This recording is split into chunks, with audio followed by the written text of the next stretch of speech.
ಚರ್ಮ ಸುಲಿದು ವಿಶ್ವ ಸುಂದರಿಯಂತಿರುವ ನಿನ್ನ ತಂಗಿ ಶಶಿರೇಖಾಳನ್ನು ನನ್ನ ಕಾಮದಾಟಕ್ಕೆ ಬಳಸಿಕೊಂಡು ನಿನ್ನ ಮನೆತನದ ಮಾನ ಮರ್ಯಾದೆ ಹೇಳಿಲ್ಲ. ನಾನು ಗಂಡು ಗಲಿ ಗರಿ ಬಿಚ್ಚಿದ ಗರುಡ ಕೊಂಡ ರಾಜನೇ ಅಲ್ಲ.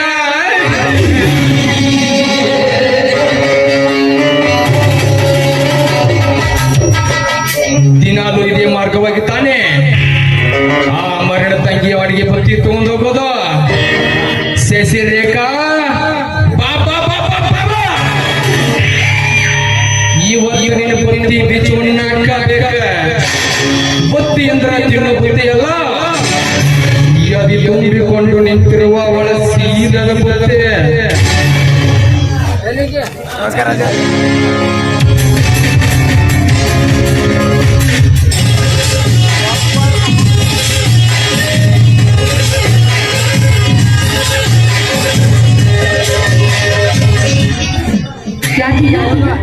ದಾರಿ ಬಿಡಿ. ದಾರಿ ನಾ ದಾರಿ ಬಿಟ್ಟರೆ ನೀ ಹೋಗುವೆ ಹಾರಿ, ಅದಕ್ಕೆಂದು ಅಡ್ಡುಗಟ್ಟಿ ನಿಂತಿರುವೆ ನಿನ್ನ ಹಾದಿ. ಅರ್ಥ ಆಗ್ತಿಲ್ಲ ನಿಮ್ ಮಾತು. ಮಾತಿನ ಅರ್ಥದ ವ್ಯರ್ಥವನ್ನು ತಿಳಿದುಕೊಂಡು ಹಾಳಾಗಿ ಹೋಗಬೇಡ.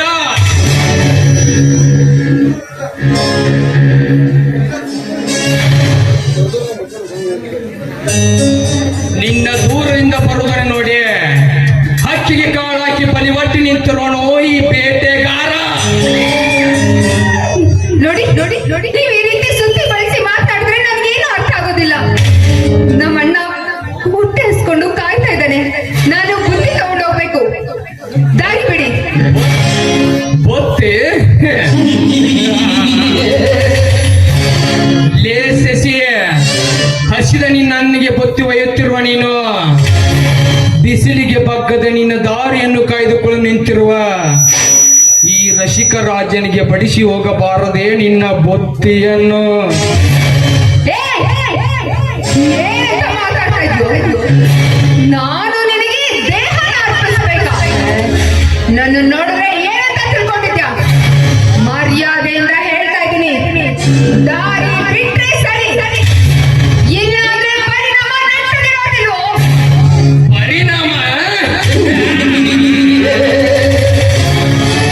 ಲೇ ಶಶಿ, ನನ್ನ ಪರಿಣಾಮದ ಬಗ್ಗೆ ಮುನ್ನೆಚ್ಚರಿಕೆ ನೀಡುವ ಹೊಚ್ಚು ಹೆಣ್ಣೆ. ನನ್ನ ಊರಿನ ಹೆಣ್ಣು ನೀನೆಂದು ಕನಿಕರದಿಂದ ಕೈ ಮಾಡಿ ಕರೆದರೆ ಕಪಿಯಂತೆ ಕಿರಿಚಾಡುತ್ತೀಯ ನೀತಿಗೆಟ್ಟವಳೆ.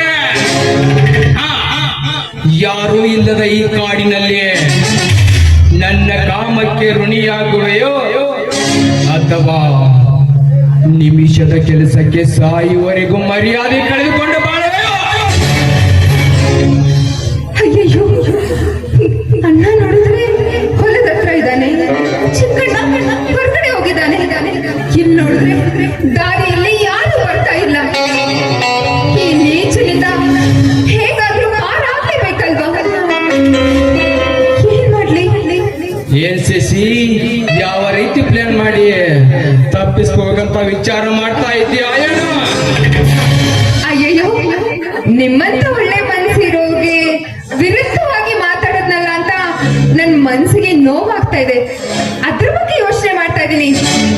ನೋಡಿ, ನೀವು ನನಗೆ ಇಷ್ಟ ಆಗಿದ್ದೀರಾ. I love you.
ನಿಮ್ಮಿಷ್ಟದಂತೆ ಈಗ ಸಂತೋಷವಾಯ್ತಲ್ಲ? ಅಣ್ಣ ಕಾಯ್ತಿರ್ತಾನೆ, ನಾನು ಬುತ್ತಿ ತಗೊಂಡೋಗಿ ಅವ್ನ್ ಗುಟ್ಟ ಕೊಡ್ತೀನಿ. ಹಾ ಹಾ ಹಾ. ಅಪಾಯದಲ್ಲಿದ್ದಾಗ ಉಪಾಯ ಮಾಡಿಕೊಂಡು ಪಾರಾಗಿ ಹೋಗುವ ನೀನೆಂದು ನನಗೆ ಚೆನ್ನಾಗಿ ಗೊತ್ತು. ನನ್ನೊಡನೆ ಕೈ ಹಿಡಿದ ಕುಣಿದ ನೀನು ನಿನ್ನ ಮೈ ಅರ್ಪಿಸಲು ಯಾಕೆ ಹೆದರುತ್ತೀಯ? ಬಾ, ಈ ದಟ್ಟ ಕಾಡಿನಲ್ಲಿ ಯಾರೂ ಇಲ್ಲದ ಈ ಕಾಡಿನಲ್ಲಿ ಕಾಮ ಕ್ರೀಡೆ ಆಟ ಆಡಿ ಒಂದು ಹೋಗೋಣ ಬಾ. ಒಂದು ಹೆಜ್ಜೆ ನೀನೇನಾದ್ರೂ ಮುಂದಿಟ್ಟಿದ್ದೆ ಆದ್ರೆ ನಿನ್ನ ಋಣ ನಾವು ಚೆನ್ನಾಗಬೇಕಾಗುತ್ತ. ಏ ಮುಟ್ಟಾಳ, ನೀನ್ ಕರೆದಿದ ತಕ್ಷಣ ಬರೋದಕ್ಕೆ ನಾನೇನು ಏಸಿ ಹೆಣ್ಣು ಅಂತ ತಿಳ್ಕೊಂಡಿದ್ದೀನು.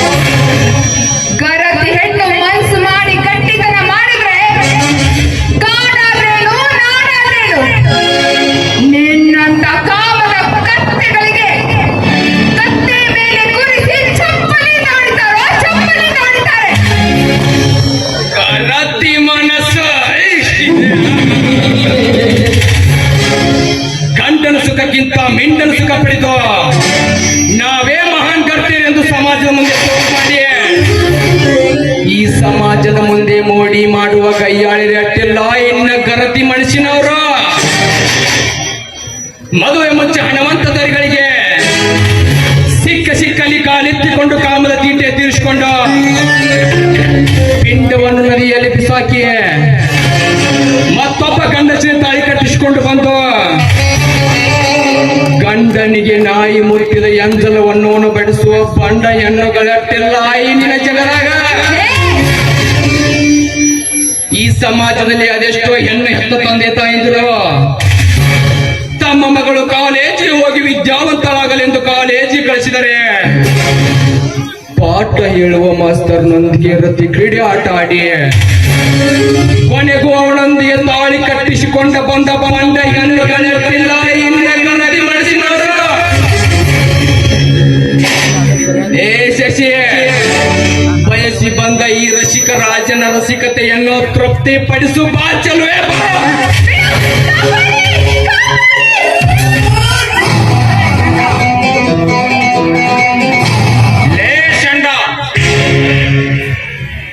ಹೆಣ್ಣು ಮಕ್ಕಳು ಹಚ್ಚುವ ಅರಿಶಿನ ಕುಂಕುಮ ಕರ್ನಾಟಕ ಬಾವುಟ ಎಂದು ತಿಳಿದಿದ್ದೀವಿ.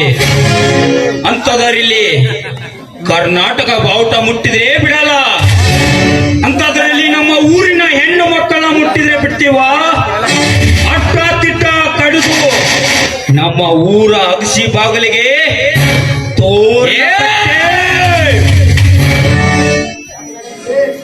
ಲೇ ಶಂಡ, ಗಂಡಸನಂತೆ ಒಳನುಗ್ಗಿ ಯಾರು ಇಲ್ಲದ ಸಮಯದಲ್ಲಿ ಮನೆ ಒಂದು ಹೆಣ್ಣಿನ ಮೇಲೆ ಏರಿ ಹೋಗುತ್ತಿರುವಲ್ವಾ? ನಾಚಿಕೆ ಬರುವುದಿಲ್ವಾ ಈ ನಿನ್ನ ಗಂಡಸ್ತನಕ್ಕೆ? ನಾಚಿಕೆ? ಈ 44 ಹಳ್ಳಿ ಜನರೆಲ್ಲ ನನ್ನ ಪಾದದಡಿ ಇರುವಾಗ ಯಕ್ಕಚ್ಚಿದ್ದ ಬಡ ಬಿಕಾರಿ ಕೊನ್ನೆ ನನಗೆ ಬಂದು ಒದ್ದಿಯಲ್ಲ ಮಗನ. ಈ ಊರಿಗೆ ನೀನು ಕಾಲಿಟ್ಟಿದ್ದು ಹೊಸದಾಗಿದೆ ಏನೋ? ಕಾಲಿಟ್ಟಿರೋದು ಹೊಸದಾಗಿ, ನಿನ್ನನ್ನು ಒದಿಯೋದು ಹೊಸದಾಗಿ. ನೀನೇನು ಮಾತನಾಡಿದರೆ ನಿನ್ನ ಪ್ರಾಣ ತೆಗೆಯುವುದು ಹೊಸದಾಗಿ, ಕೈ ಮಾಡುವುದು ಹೊಸದಾಗಿ ಮಗನೇ. ಅಚ್ಚ ಬಹುತ್ ಅಚ್ಚ, ಬಹಳ ಚೆನ್ನಾಗಿ ಮಾತಾಡ್ತೀಯ ಮರಿ. ಅಂದಂಗೆ ನಿನ್ನ ಹೆಸರೇನು? ನನ್ನ ಹೆಸರು ಕೇಳೋದಕ್ಕಿಂತ ಮುಂಚೆ ನಿನ್ನ ಉಸಿರು ಗಟ್ಟಿಯಾಗಿರಬೇಕು. ಉಸಿರು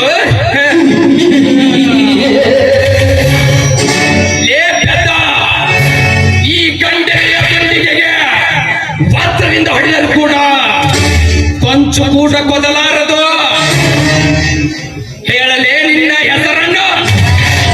ಟೈಗರ್, ಮೇರಾ ನಾಮ್ ಟೈಗರ್, ಮೇನೆ ಮೇಸ್ ಟೈಗರ್. ನನ್ನ ಹೆಸರು ಟೈಗರ್ ಅಂತ. ಸಾಕ? ಇನ್ನು ಬೇಕಾ? ಅಚ್ಚ, ಅದಕ್ಕೆ ಇಷ್ಟೊಂದು ಸೊಕ್ಕಿನಿಂದ ಮಾತಾಡಿದೆಯಾ?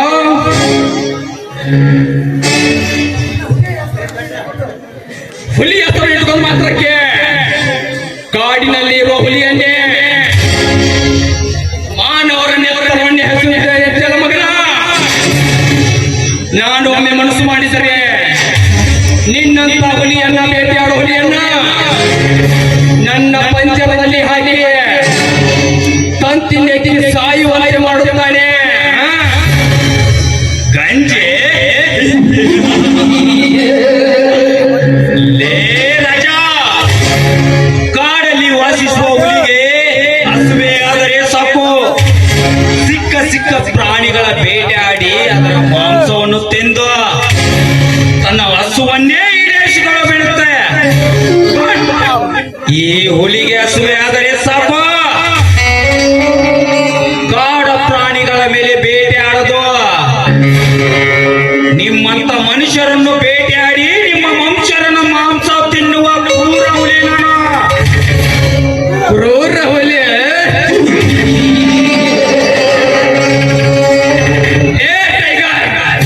ನೀನು ಕ್ರೂರ ಹುಲಿ ಆದ್ರೇನು, ಕೆಟ್ಟ ಹುಲಿ ಆದ್ರೇನು? ಈ ರಾಜ ಒಮ್ಮೆ ಮನಸ್ಸು ಮಾಡಿದರೆ ನಿನ್ನಂತ ಹುಲಿಯನ್ನ ಸಂಹಾರ ಮಾಡಿ ನನ್ನ ಮನೆಯಲ್ಲಿ ದಡ್ಡಿ ಕಾಯುವಂತೆ ಮಾಡುತ್ತೇನೆ.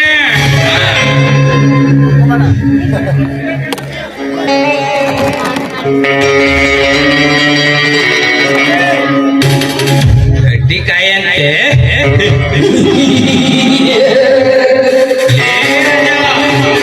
ಅದು ನಿಮ್ಮ ಅಪ್ಪನಿಂದಲೂ ಸಾಧ್ಯವಿಲ್ಲ. ಅನ್ಯಾಯದ ಆಡಂಬರದಲ್ಲಿ ಮೋಸದ ಬಲಿಯಲ್ಲಿ ಬೀಳೋದಕ್ಕೆ ನಾನೇನು ಕಾಡಲ್ಲಿ ವಾಸಿಸುವ ಹುಲಿಯಲ್ಲ. ನಿಮ್ಮಂತ ಮನುಷ್ಯರ ಮೇಲೆ ಹಾರಿ ಗಂಟಲಿಗೆ ಕೊನೆಗೆ ಹಾರಿ ನಿಮ್ಮ ಉಸಿರಿನ ಚೀಲವನ್ನು ಹರಿದು ರಕ್ತವನ್ನು ಕುಡಿಯುವ ಕ್ರೂರ ಹುಲಿನ ಅಗ್ನೋ ಗಂಡು ಹುಲಿ.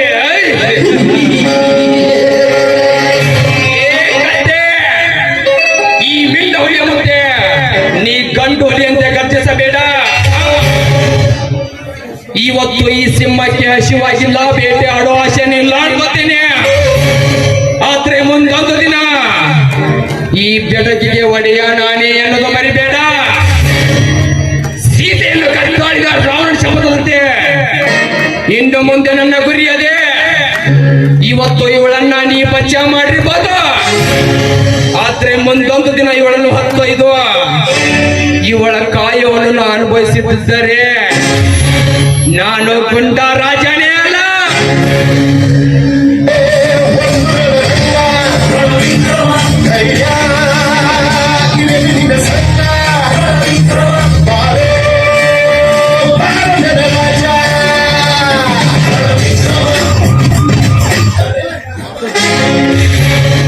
ಹೋಗೋಲೆ ಹೇಳಿ ನನ್ನ ಮಗನೇ.